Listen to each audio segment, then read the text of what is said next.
I'm just going to do a blood transfusion today and a chest tube dressing change. So I'm just going to start with my the blood transfusion. So I've got my blood label and the tag, so I'm just going to compare those two right now. So Artik Jerry, he is AB positive. I can see I'm going to compare the donation number and the component number. And the expiry is 3 days from now, so good. And it is red blood cells, and total volume is 358. So this is AB positive, good. So now that I've checked that, and I would also get a second nurse to independently check that, and the next second nurse has done that. So now I'm just gonna get my, do the label, the tag to the record of transfusion. And I have a second nurse here with me, so I'm just gonna do that together. So Artik Jerry, ATRIQUE JERRY. Yes. He is AB positive? Yes. His FIN is MB261824375. Yes. Good. Donation number C051008900445. Yes. And then component E6050V00. Yes. And he is AB positive. Yeah. He is compatible for AB positive. Cross match is 3 days from the collection. Good. Yes. So all of this is good. So now that I've done this with my second buddy nurse, I'm just going to review the documents in here. So this is for Artik Jerry, good. Transfusion was Artik Jerry. This was his type-in screen, so he is found to be AB positive, good. And it expires soon, in 3 days from now, good. And this is his admission notes, so I'm just going to check his name, Artik Jerry. I'm going to check his FIN number, and his date of birth as well, good. And then I do have a physician's order for red blood cells, 1 unit over 2 to 3 hours for Jerry. And then this is his, this is a chart note, and he also says here that he has consented. Good. So now I've done those checks. So now I'm just going to enter my patient's room. I'm going to hand hygiene. I'm going to do a quick safety check. The patient is in distress. Head of the bed is up. The side rolls would be up. For the purpose of this video, I'm just going to leave them down. So I will go to my patient. Hi, I'm just going to do a blood transfusion today and a chest tube dressing. He is not in distress. I'm just going to verify his name. So Artik Jerry, 261-824-375, 52 years old, good. And my second nurse is going to be standing by my blood bag, which is already hung and primed. And we're going to do this check together. So Artik Jerry, ATRIQUE Yes. JERRY. Yes. FIN number 261-824-375. Yes. Good. And his birthday as well. He is 52 years old, so January 8th, 1964. Yes. Good. So we've done this check now. So now I am going to go to my blood bag. I'm going to confirm, yes, this is all good. So now I am going to set up my pump. So I'm going to go to primary. Can you see? Primary. Whoops, that was not supposed to happen. There we go. I'm going to go to change mode. I'm going to go to label line, select, and I'm going to go down to red blood cells. Red blood cells, select, and I've done my math right here. So it's a 200 and 358 mils. And so my rate for the first 15 minutes is going to be 50. So I'm good. And then I will change it later. So now I'm going to put on my gloves. And this is already all primed, so I don't need to worry about that. And I have my carrier bag right there, normal saline. So I'm going to go here to my patient's bed, and I'm just going to take this. So I'm going to alcohol swab my port, the brown lumen, for 30 seconds, let it dry for 15, and then get rid of air bubbles, and attach, and then pull back, get some blood return, and then we're going to push, and push 1 ml, get some blood return, yes, and push pause method, the rest of the 10 ml. And I can just roll this up, right? And then I will take my tubing. Good. And I would attach this. Good. So it is, all the lines are open. At this point, I would just provide some patient education.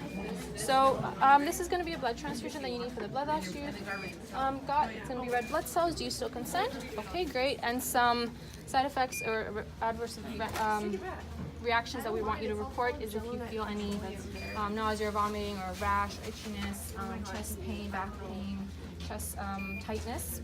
Okay. And so I would get my nurse, a second nurse, to come and check my rate for the first 15 minutes. And then I would open my tubing, open the clamps, and I would confirm and press start. And before I did this, I would have also done vital signs for 15 minutes before. Then I would stay with the patient for the first 15 minutes, and then I would do vitals every 15 minutes times 4, every 30 minutes times 2, and then every hour after that. And after 15 minutes, I would change my rate from 50 mils, 12.5 would have infused to relieve 345.5 mLs, and I would change my rate to 173 mils per hour, and I would get a nurse to double check that as well. And then I would document and get a nurse to co-sign that as well. So now I'm just gonna switch to chest tube. So I've already confirmed my patient done my checks. So now I'm just gonna do my safety check. So I'd go on this side of the room and I would check that my suction canister is in the on position, which it is. All the ports are covered, and this is turned on and in the low position. Follow tube, making sure it's not kinked. To the other side of my patient. There it is. So good, kinked, and it's connected to this drainage system, which is below the.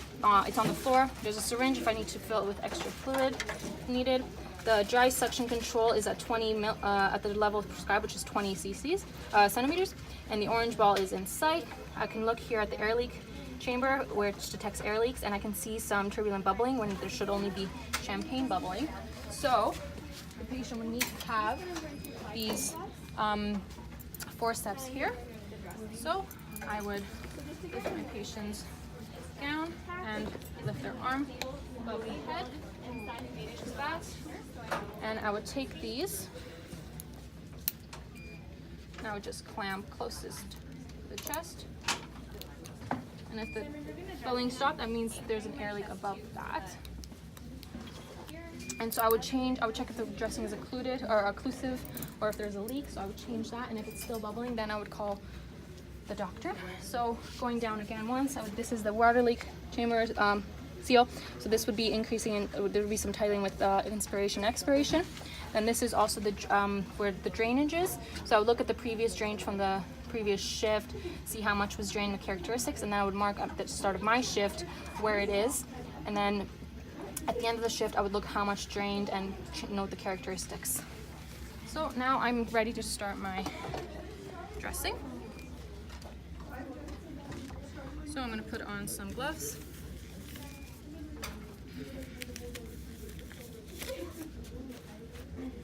There we go. Open. Take out my blue forceps. Shift this. Don't need this, so I can just put it there. Now I'll just move my supplies to the edge of the field.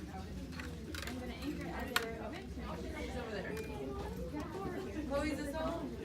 Do we leave it now? Do we leave it for you? I'm going to just my It's mostly done. She kind of came in and came out. And then I would also open up my Jello net. I'm right here. Away. It looks good. Ready to change?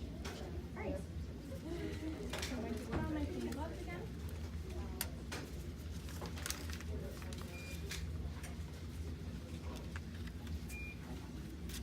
we go. Throw this out. And then I just need some drain sponges.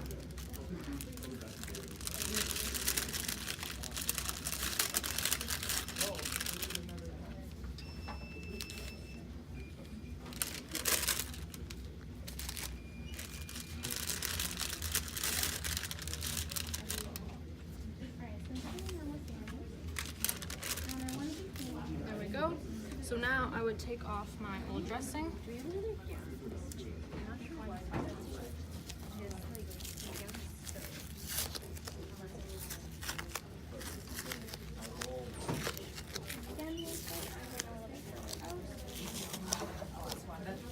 stabilized tube for Jake, but in real life this would be stitched in.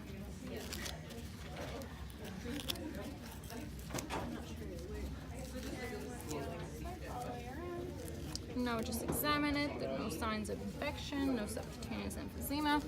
So now I would take my blue forceps. I would take off the jello net and pull that out as well as my forceps. And then I would take off these gloves and put on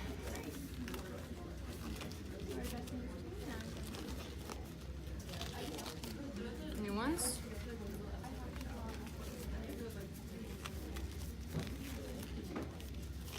So then I would take my, also I would put some normal saline.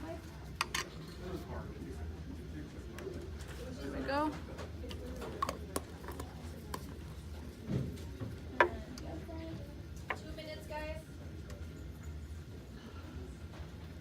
Make my rosette.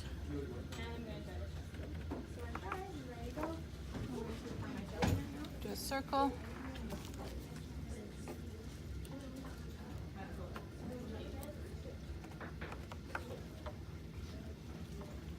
Do a wider circle.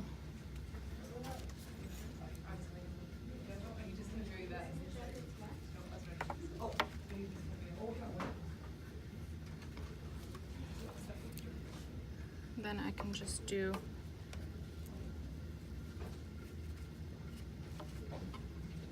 one down the tube. And now I just need to dry.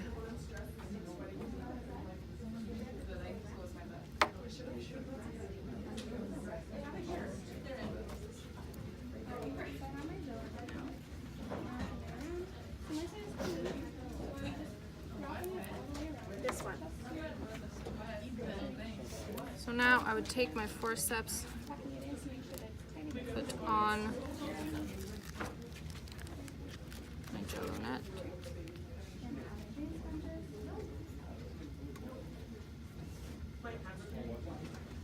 Okay. It's just the chest tube area, so I mean, okay, just use just the this is intact.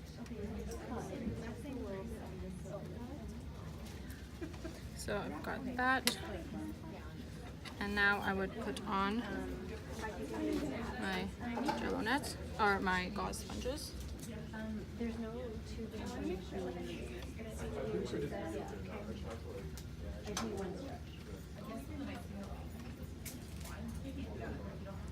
And then I would put on a 4x4 gauze. And now I've done that. So now I just need to put on my MeFix, making sure that it is fully occlusive.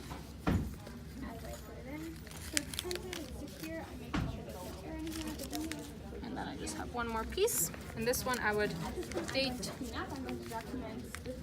and sign. And I would make sure to tent this part. And I would assess my patient. He tolerated that well. And now I would make sure my patient's in a good position and go and document